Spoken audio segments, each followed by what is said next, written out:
What's up, everybody? It's your boy Tate Dezay, host of Mr. Big Head Reads, the podcast where Black books meet bold conversations.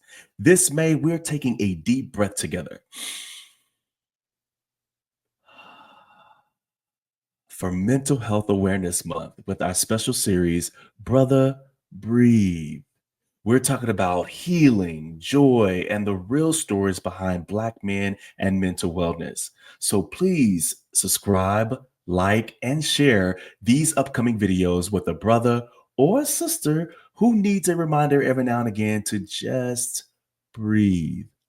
So let's open our minds and our spirit to receive. And don't forget, Black literacy is Black liberation.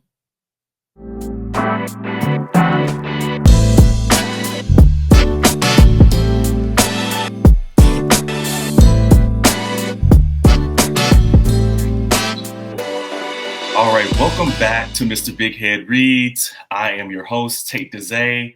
I want to start off with a quick stat. So, according to the National Institute of Mental Health, nearly 1 in 5 US adults live with mental illness. But for Black Americans, the struggle is compounded by systemic racism, underdiagnosis, and a cultural stigma that tells us to man up instead of reaching out. Black men are overrepresented in the criminal justice system and underrepresented in therapy offices, not because we don't care, but because too often care doesn't know how to meet us where we are. Today's guest is someone who's changing that narrative, one platform, one policy, one book, and one personal story at a time. Kevin Dedner is a trailblazing public health executive. He is the author of the powerful book, The Joy of the Disinherited: Essays on Oppression, Trauma, and Black Mental Health. He is a native of Little Rock, Arkansas. Kevin graduated from the historic Little Rock Central High School, the same school where 9 brave Black students integrated under federal protection back in 1957. As Howard Thurman, which we both share an admiration for, this theologian and civil rights leader, once said, "Don't ask what the world needs, ask what makes you come alive and go do it. Because what the world needs is people who have come alive." Kevin is one of those people, bringing his lived experience, public health expertise, and visionary leadership to create systems that sees us, hears us, and most importantly, heal us. So I'm super excited to have Kevin a part of this conversation during our Brother Breathe series. Let's get right into it. Brother Kevin, how are you today? I'm good, Brother Tate. First of all, let me just thank you for that introduction. I need to put you on the team and you go on the road with me. That made me feel pretty good coming into the conversation. Absolutely, absolutely. It was easy too because we have a lot of shared interest in terms of like literature and authors and civil rights leaders. If you go on my LinkedIn or you see any of my email signatures, Howard Thurman's quote is going to be somewhere to be found. So it was a joy reading your book for many reasons. Wow, what a blessing. Yeah. Yeah. And so just to kind of start off, of course, this is a podcast that does book reviews. We talk about Black authors, known and unknown. But to get to know you a little bit more, can you share what is your favorite childhood book and why? Yeah, well, first of all, I appreciated you sending the question over because the questions in advance, because I don't know that I have ever been asked that question, right? And I was thinking a lot about it over the weekend, like what I would say to that one question. The book that I came up with was "I Know Why the Caged Birds Sing" by Maya Angelou. Um, and I remember as a child reading it.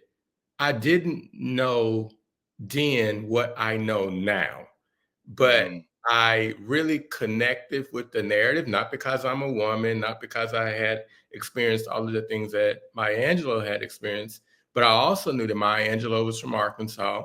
I also knew that she grew up in a town about 20 minutes, 30 minutes away from where my grandmother lived. So her writing, I could literally visualize it. And I was also trying to make sense of racism that I was seeing and experiencing myself as a child of the South. mm, that's so fascinating. And thank you for that reminder that she is from Arkansas. I had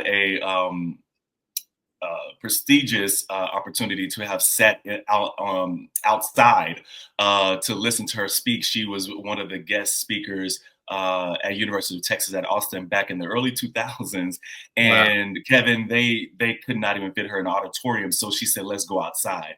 And she Oh, sat wow. on the steps of this historic building, and people were climbing trees and on top of buildings just to hear her speak. And so that's awesome to hear that that is one of the books that kind of sticks out to you. Now, would that be one of your authors that you would meet? Like, so if you could meet any author, dead or alive, who would it be? Well, fortunately, let me tell you, I did get a chance to meet her. Oh, Maybe wow. I was about 8 or 9 years old. My mother worked at the University of Arkansas at Little Rock, and she was a part of the Black faculty and staff organization. And in that spirit, they would put together the Black History Month programs, et cetera. And I think Maya Angelou, she spoke at one of the events, and I got to meet her, shake her hands behind stage.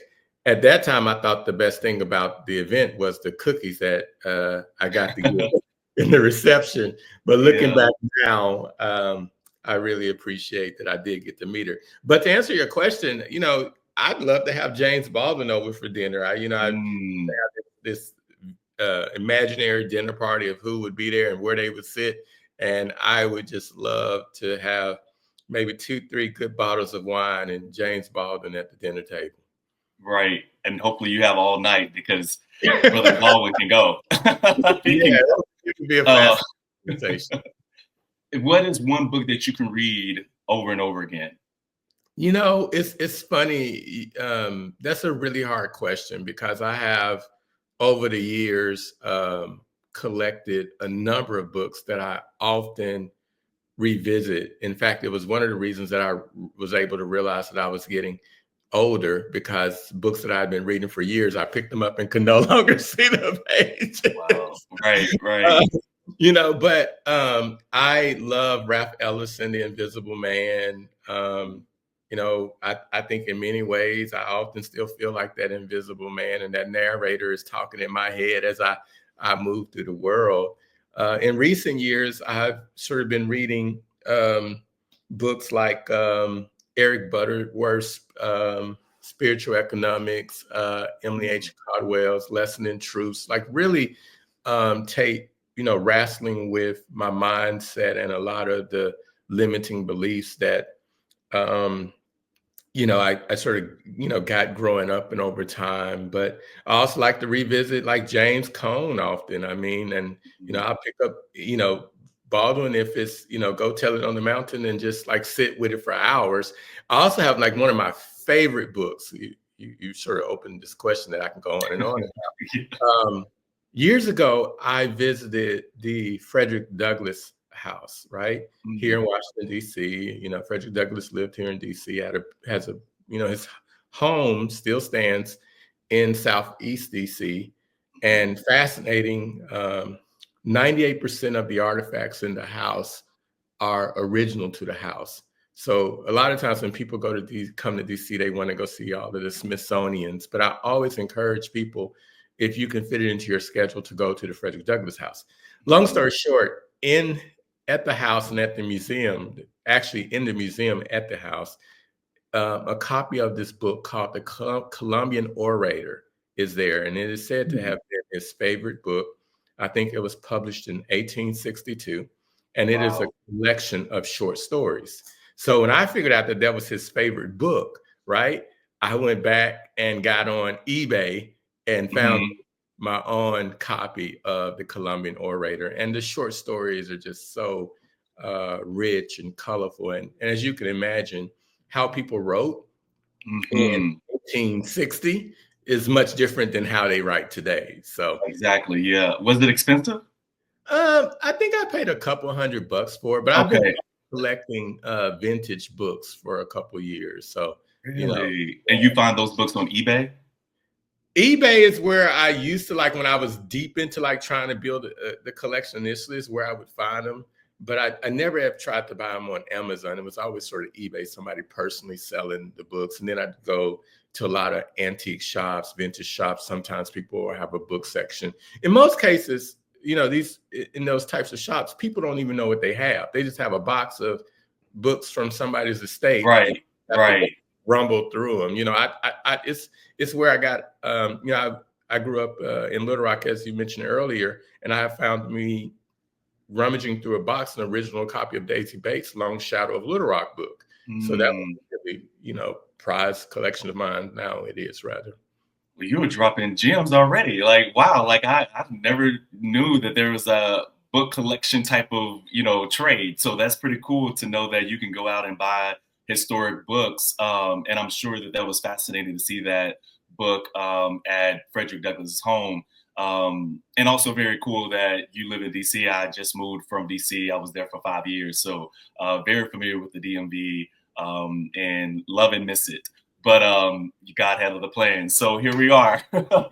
But just to continue on the mode of getting to know you, we want to do this quick, finish that sentence. This is a little game that I like to play with my guests, and I will give you the start of the prompt, and you can finish it however you like. If it's funny, if it's vulnerable, if it's something deep, however you like. So let's start with this one. When I was 13, I wish someone told me to take my time in math class more. It was foundational of learning math, and I was not paying attention. Right. Okay. I feel you. Math was not my best subject either. A book that changed me was? I would say Jesus and the Disinherited, Howard Thurman. It really put into perspective like my life. When I'm feeling overwhelmed, I remind myself that God loves me. Amen. Black men deserve joy. The lie I had to unlearn about mental health was that admitting that you're at your wit's end is not a weakness, it's actually a strength. And lastly, I am grateful for my children. That's awesome. Thank you for sharing that. And I must say, I am grateful for the gift that you have given us, which is this beautiful piece of work, The Joy of the Disinherited. I don't say this lightly, but I have this reading journal, and I, take notes as I'm reading different books. I'm a PhD student, so I read a lot. So when I read for leisure, I like to be able to go back and read or see what the notes were. And your book, literally, as I wrote in my journal, I said, this is a book that I would have written. Oh, wow. And I don't say that just to, pump and prime you, but it really is a book that I wish I wrote because it's so relevant. It's so real, but also it's revelatory. It really spoke to me in many ways, but also, as I mentioned earlier, we have a lot of shared, interest and admiration for Howard Thurman, and the people that you noted in the book, are people that I wrote about, right? And Otis, even having Otis Moss, Reverend Otis Moss III, to do the foreword, who is like a general, right, in the world of theology, was just Absolutely. Like, this is dope, right? But more importantly, it was your stories, right? Even the way that you framed your childhood and your growing up in Little Rock is very similar to any other city that has a large black population or that is dealing with different systemic issues. And so I grew up in Waco, Texas. And so I was like, I literally can substitute Little Rock for Waco, yes. Right? And so, Waco, of course, does not have any civil rights historic moments as much as Waco does it, but as much as Little Rock does. But still, the through line of your book really hit home for me. So much so I shared it with 4 other brothers that I truly believe. And I told them, I said, and I already know my friends, right? You got to know your friends. They're not going to read a book, but they'll listen. So I said, one of them is a truck driver. I said, download this Audible, right? This Audio book. and Yeah. I need you to listen to it. And I said, you might be impressed because there's some music, there's some poetic Yeah. expression in it. Yeah. And so I just want to thank you because it truly is a gift. And I just want to, provide you the time and space to kind of share what was the process like for you to create this book and why? Why did you create it? Yeah. Wow, man. First of all, let me just thank you for the really kind words about the book. Before I go deep into explaining the process and how it came about, I just want to say at the very top of my thoughts about this is I feel even today that my story represents the story of Black men in America. And I don't say that arrogantly or boastfully, but what I'm talking about specifically, Tate, is my pain, my trauma, my disappointment, um, all of my life experiences, right? I think that that is the journey that Black men take in America. And albeit some of us might come from different socioeconomic, geographical landscapes, like what you're talking about, that through line, which is really what I wanted to try to do, is to tell the story of what it's like to be a Black man in America. So thank you for sharing that. When people sort of share thoughts like that, I have to tell you, it is all the batteries that I need to put in my pack to go on and do a little bit more work. So thank you for that. Absolutely. Absolutely. Yeah.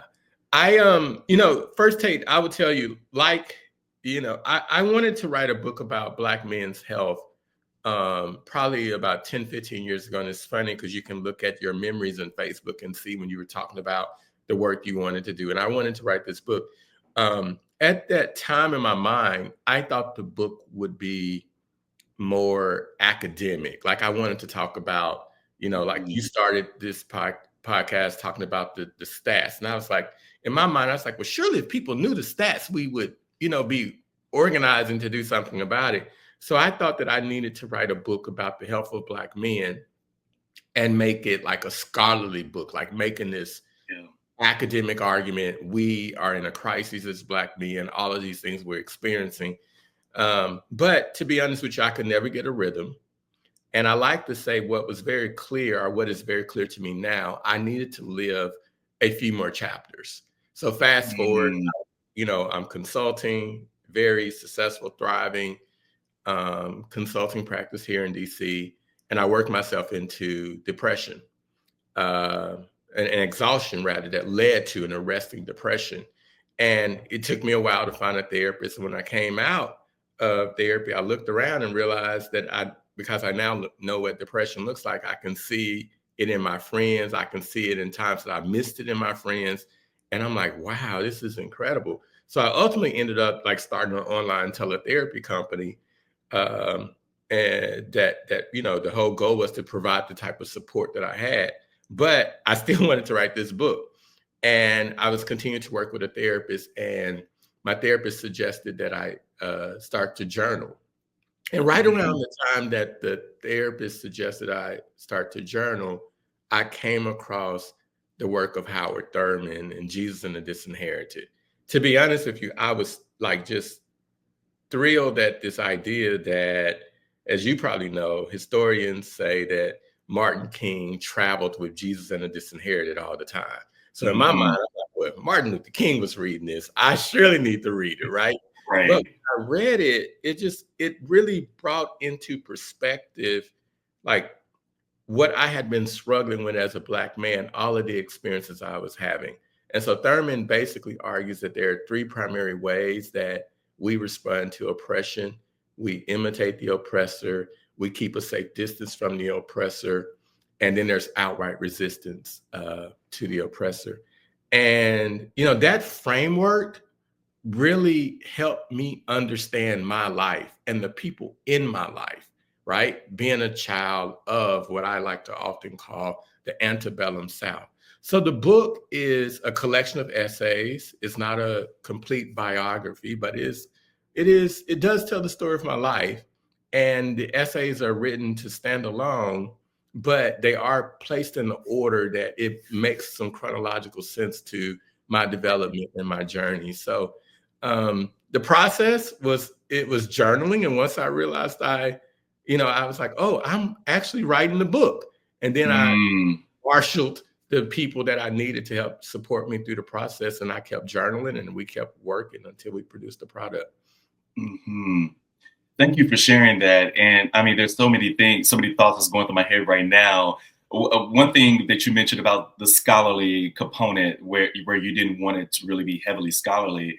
What's interesting is that I was motivated by your style of writing because, as someone who is deep in scholarly work, where I'm reading journals, reading research articles all the time, I don't want my work to be stiff. No shade to all the, doctors and like, because your work is important, right? But we know that the average person, if you're not in the research, world or the scholarly world, it's going to be hard for someone like an average Joe or my cousin, right, to just pick up a book that's about mental health and expect him to digest and understand it in its fullness, right?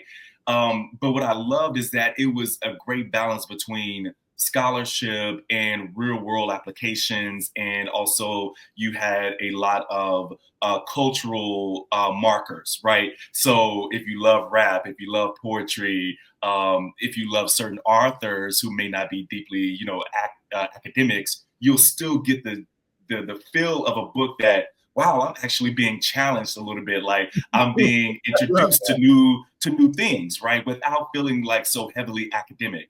And Right. that's such a gift because it's so hard to do that. I really aspire to do that in my own writing.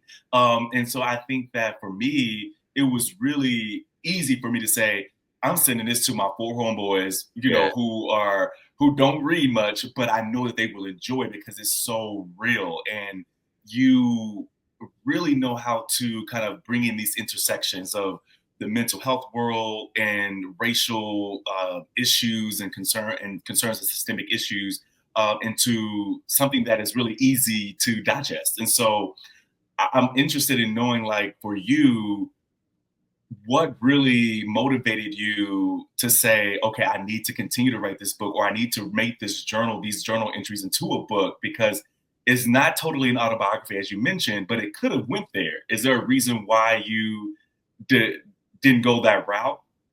No, I think nothing here was planned. Mm. It was a matter of waking up. I had a discipline of waking up in the mornings very early, and I'd write for an hour or two sometimes, and it was whatever came out. And so the structure, even it being essays, Right. none of it was planned. Like I didn't sit down that methodical. Once I Mm. realized what I was doing, I realized, oh, I need a developmental editor. Like I need to figure out like how to put together a book. And so I did, go have enough conversations to make sure that I could produce a worthy product, but it wasn't like orchestrated in that way. I do think that what you were just talking about, like the complexity of who I am, the Mhm. complexity of who you are as a Black man, I did want to like pull all of those threads. Yes, I'm interested in the evidence. Yes, I listen to current music, and I love the traditions of my family, and I try to honor those traditions of my family, right?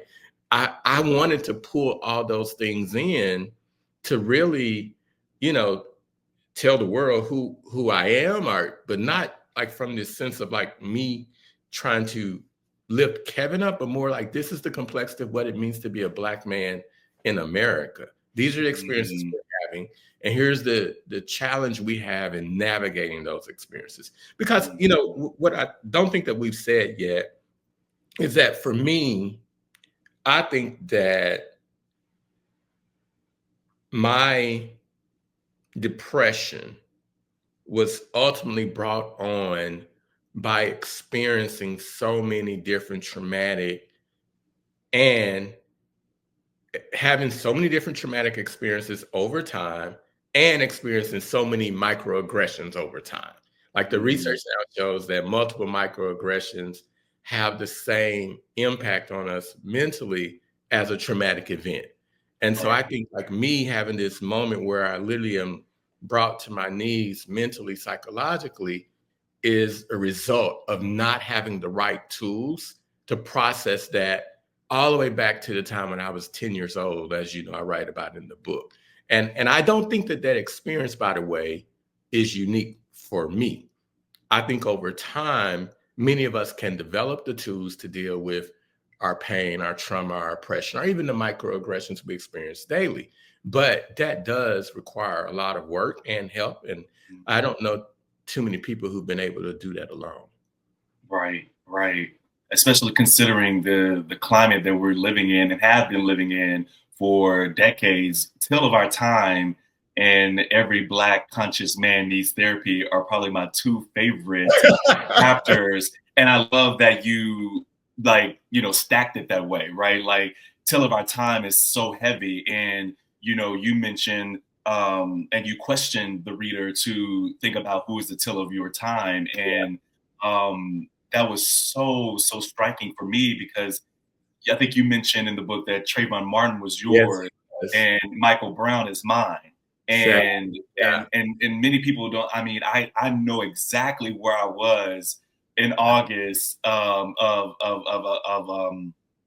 the year that he passed away, and his body was laying out in the streets for 4 hours. Right, I remember exactly what I felt when he was displayed on the news as someone who was big and scary, right, because of his height and because of his weight.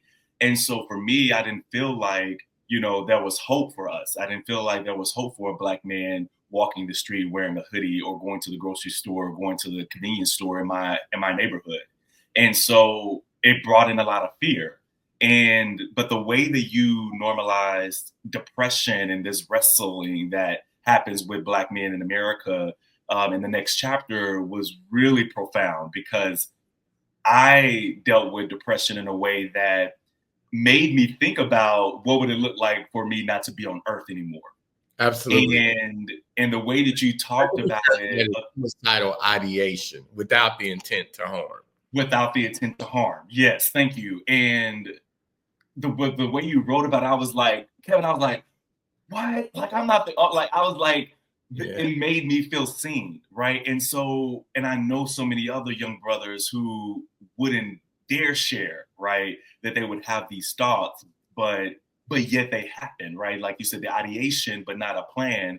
And the way that you navigated all of that, like, what do you think for you specifically, like, really helped you through those moments, knowing that you had a life to live for your family, for the legacy of where you come from? Like, what was your main motivation to persevere? Yeah, I think that that's a great question. And you mentioned Tills of Our Time, and just for the audience, the context of Tills of Our Time is based on Emmett Till, and generationally, every generation has an Emmett Till, and we all can, if we sit with the question, we can identify, who did we see murdered, and that really helped us to understand that we occupy this odd space in America where we can be taken down at any given point and a new narrative created about who we were, a false narrative rather, and what we did wrong and how deserving we were of that. So that's what Tills of Our Time is. But to answer your question, why did I keep writing? The title of the book is The Joy of the Disinherited. So I am a child of the South, and I grew up in what I call, Black folk religion, right? Meaning it's some form of Christianity, but it's not completely Christianity that our enslavers gave to us. Like, we have taken it and sort of massaged it to fit us. And what I got out of, like, my family church that set back literally in a cotton field, some no air condition, right? We did have some gas stoves at the front of the church, but no air condition. But what I got there is that there is some power that is somewhere in the sky, somebody loves us, right? And Wow. so Mm, when I sort of play on the title, The Joy of the Disinherited, really what I'm talking about is this inherent knowing that God loves you, that God has a plan for you, that all of the problems, the challenges that we face in this world are man-made. mm, Oppression, the economic challenges, all of that is man-made. When God created the earth, there's nothing but abundance, and all of our needs can be met with the provisions that are on the earth. So that is what kept me going. It's like that underlining joy, right? Like there's a program that's running inside of me that's competing with all of these other ideas that are coming, and that program is simply that God loves me. God does have a plan for my life. mm. Wow. Yeah. And considering like the times that we're in, Kevin, like currently, Black mental health is like under attack. I mean, Black people in general, I mean, our history is being erased. And it's not just personal, right? But it is truly a collective experience. So whether it's by state violence, the DEI rollbacks, and all of those things, how do you see your book, The Joy of the Disinherited, being functioning as a text of resistance in this moment? I love that framing a text of resistance. And again, if we go back to the work of Howard Thurman, Thurman suggested there are three primary ways that we respond to oppression. And let's just, for sake of the conversation, let's use this context that we're all at this point responding to some form of oppression. So Mm, either we imitate the oppressor, you know, we limit our contact with the oppressor, right? Or with outright resistance. And, to think about it in the extremes, outright resistance might mean that you're marching, you're writing letters, you're calling your members of Congress. Uh, Keeping a limited access might mean that you're finding other ways to resist. Like you're just gonna like, I did a post over the weekend, and I talked about a couple of weeks ago how I had played football for the first time in 33 years with my children. hmm, And to me, that's a form of resistance. Like I'm mm, finding ways to enjoy my life, to still move forward. But again, the underlying program there for me is that God loves me, right? And that mm, all of my needs can be met. All of the things that we're experiencing are man-made challenges, right? So, I do think it could be a text of resistance. And I think that all of us have to dig deep inside to figure out, how do we maintain our joy? How do we mm. sustain it? Like what brings us joy? The old folks where I'm from sing a song, "This joy that I have, the world didn't give it to me, and the world can't take it away." And it literally Mhm, has to be something like that that keeps you going. mhm. Absolutely. I resonate with that deeply. And I think your book also can take on multiple roles, right? Like it can be one thing in one season and another thing in another season. So that like for instance, for those who may be facing grief, right? Right. And I'm gonna ask this question from a point of privilege because I'm talking to you, but I too lost my father. My dad died in 2020 during the COVID pandemic. And there's so many things that I relate to your book outside of that as well. But one thing that also stood out is like the lifespan of Black men. Yeah. And you talk about 35, and I believe did your dad die at 35 or before 30, you were 34. Yes, it's 34. 34? Yeah.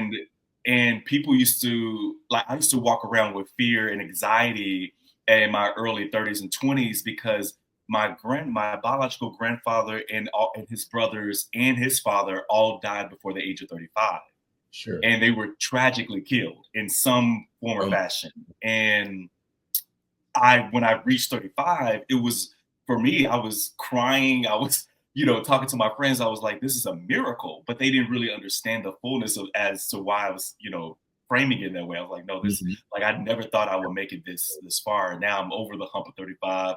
And your book spoke to me in many ways when it comes to grief, because for you, it sounds like you have had many waves of grief. And for me, I don't know what grief really feels like because I don't know if I allowed my body to really be relaxed or to release enough to feel grief. So if you can speak a little bit, I don't know if that even makes sense, but like, because I always feel like I never really grieved my father. I just feel like I was just kind of like, oh, just a, he had addiction for many years, and he did the best he could with what he had, and so like for me, I was like, it's more, as bad as it may sound, it kind of feels like I had more pity, more disappointment rather than grief. But I'm like, I really don't know if that if that's fair. Like I don't know, what that looks like for me, and I wonder if other Black men are dealing with that, because often times we're told to man up, deal with it,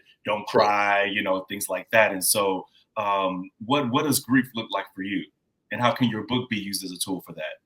Yeah, well, first of all, that's for context for the readers, for the audience. I write about my father's death in the essay at the book, Sacrificial Love, and I think I touch a lot on it in Son of Little Rock as well. Um, and my father died when I was 10 years old from a cocaine-induced aneurysm. And the truth is, when I was growing up, you know, I talk a lot about this with my mother now, because I don't want the audience to take this as a condemnation to my mother. But when I was growing up, children didn't have feelings, right? Our feelings were not considered. In fact, I can hear older people saying, "Well, nobody care about your little feelings," right? So Right, right. so what that means in real life, when my father died, no one went the extra mile to help me process his death at 10 years of age. And so it wasn't really until, I was well into my 40s that I began to deal with the pain and the trauma of my father's death. And I don't think that that is unique to me. I also think that, boys, all of us want a father, even if we will say we don't, like we can take on that narrative of how tough we are or whatnot. But I think that there's something in us that wants to, have that type of connection with a father figure. And we want to know more about the father because it helps us know more about ourselves, right? Right. So I didn't process my father's death properly, right? But it wasn't until I became an adult that I was able then, based on now my understanding of trauma and pain, and now I'm looking at him and his choices, and I can make sense of his choices. Like we know that most addiction is tied to some form of unresolved trauma. So, so it's sort of like I had to go through the grieving process of grieving my father, because essentially my father passed. I took that experience, I compartmentalized it and went on living with life. But it kept showing up, right? I, had, the fear of abandonment in relationships. So it showed up in my marriage, like, 'cause I'm afraid if I love people too much, they might leave.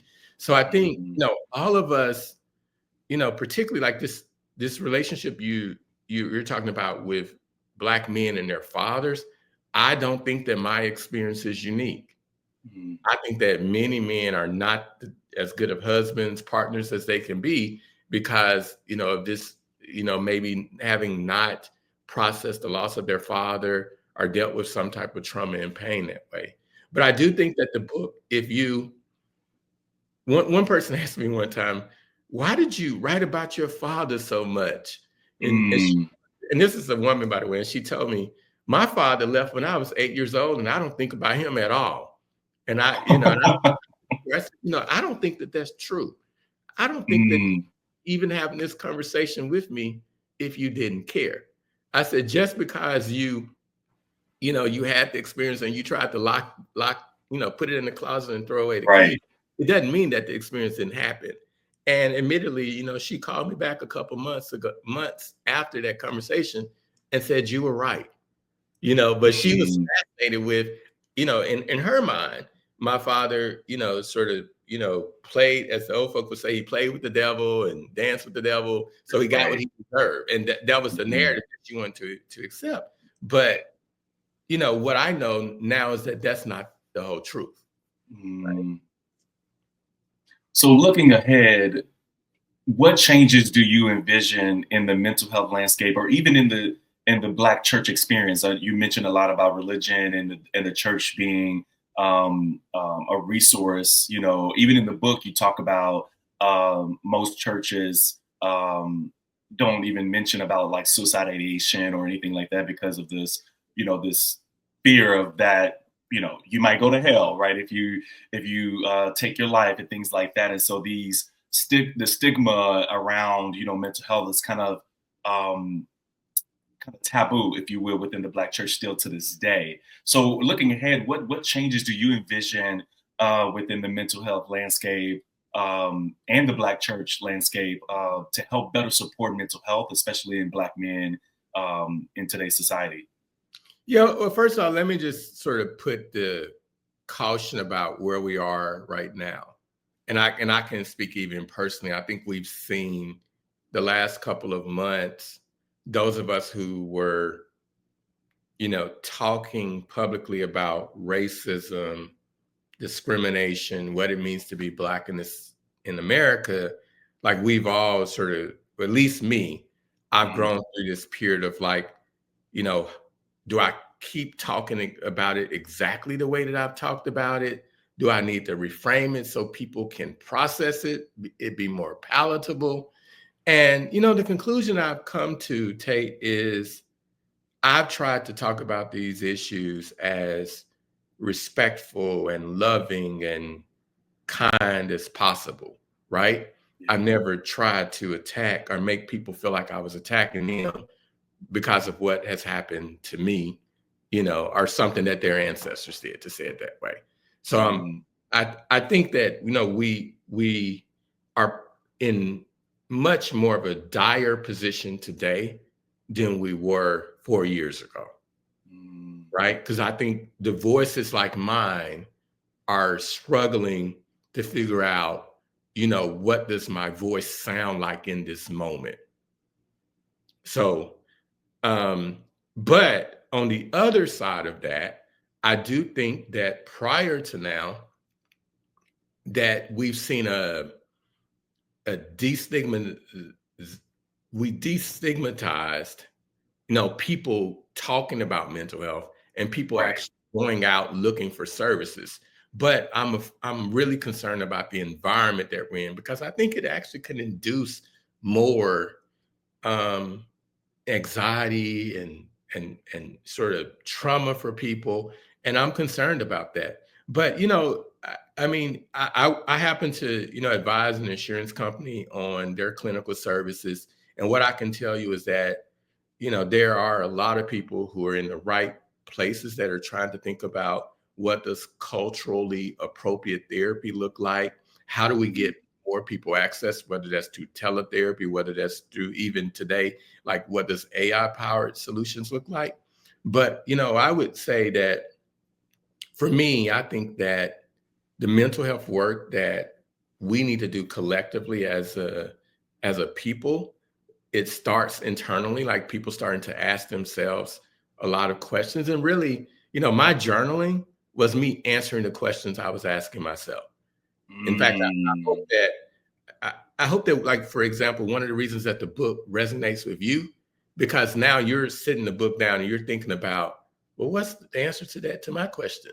Like mhm. for example, you use, and I'm not putting words in your own mouth, into your mouth, but you talked about the passing of your father and how I process my father. I think that makes the death of my father. Now it makes you say, wait a minute, how did I process the death of my father? Absolutely. Yes. Right? So Yes. I think that honestly, like that, I think is the beauty of the Mhm. book is that Mm, whatever my experience may not be identical to yours, but me right. talking about those moments of vulnerability makes you you know take the book and put it down for a second and say, wait a minute, what did this mean for me when I Yeah. experienced it? And have Yeah. I really gotten through it the way that I need to? Absolutely. Um, Absolutely. To all of that, your book is up there for me. Like, um, All About Love by Bell Hooks and Heavy by Kisei Layman, where these books, Yes. those are the books for me, I reread and reread because it's something that I need to go back to. And so I love that you mentioned that about the questions that come up for you. And it's a working progress, right? This is not something like a one and done. You go back to it and you process through it. Lastly, if you could speak directly to a young brother listening today, watching us today, who feels overwhelmed, what would you say to him to help him breathe through it? Well, the first thing that comes to mind is that you're not alone, and what you're experiencing is not an idea that you conjured up in your head. I remember when we were younger, folks would talk about, quote, the man, and you're like, who is this man? Who is it? Right. This man that and but what who the man is these oppressive systems that have been built in this country that you know keep us and limit us from reaching our potential. So I think it's important for people to know that they're not alone, that they what they're experiencing is legitimate, but you can support yourself, like get the right tools and the right support circle to help you overcome those things. These things are true. Like, we do live in an unfair and unjust world, and nothing Mhm. about what I've said do I hope that I've created this, like I live in this imaginary world where everything just magically comes together. Like, there are some real challenges that we have to overcome, but I do believe that if you have that underlying program running inside of you about who you are, and that God loves you, that you can overcome those challenges. Absolutely. Spoken from the legend himself from Little Rock, Arkansas. Yes, Thank you man. so much, Kevin. Can you share how people can follow you? Any upcoming projects or books coming out that we can help support? Yeah, well, I'm very active on Instagram, Kevin_Dedner. I'm active on LinkedIn as well. Not so active on X these days, but Mhm. my email is as simple as kevin@dedner.com. The book website is kevindedner.com. The book is available everywhere books are sold. And as you mentioned, we put together a beautiful audio version that has music in it, and just, I think a really beautiful artistic work that represents the book. In terms of what I'm working on, I'm actually working on a second edition of the book. I'm going to do Okay. some updates, but we're also working on a screenplay based on the book. So really Wow. excited about seeing this on stage, and just like the creative possibilities. I just dream of what it can become. Absolutely. Wow, that's amazing. I just lit up hearing that. That's great. Like, seriously, that's great. Wow, I am so moved by your story, but motivated by your labor and light. So thank you so much for just joining Mr. Big Head Reads. And those of you out there, please go out and purchase Joy of the Disinherited. Again, you won't regret it, even if it's a gift for a young brother, for a sister, for anyone. Go out and buy it and purchase it, and also keep a couple in your home, because it's something that you're going to go back to. I promise. So thank you again, Kevin, and remember, y'all, Black literacy is Black liberation. Take care. Thank you.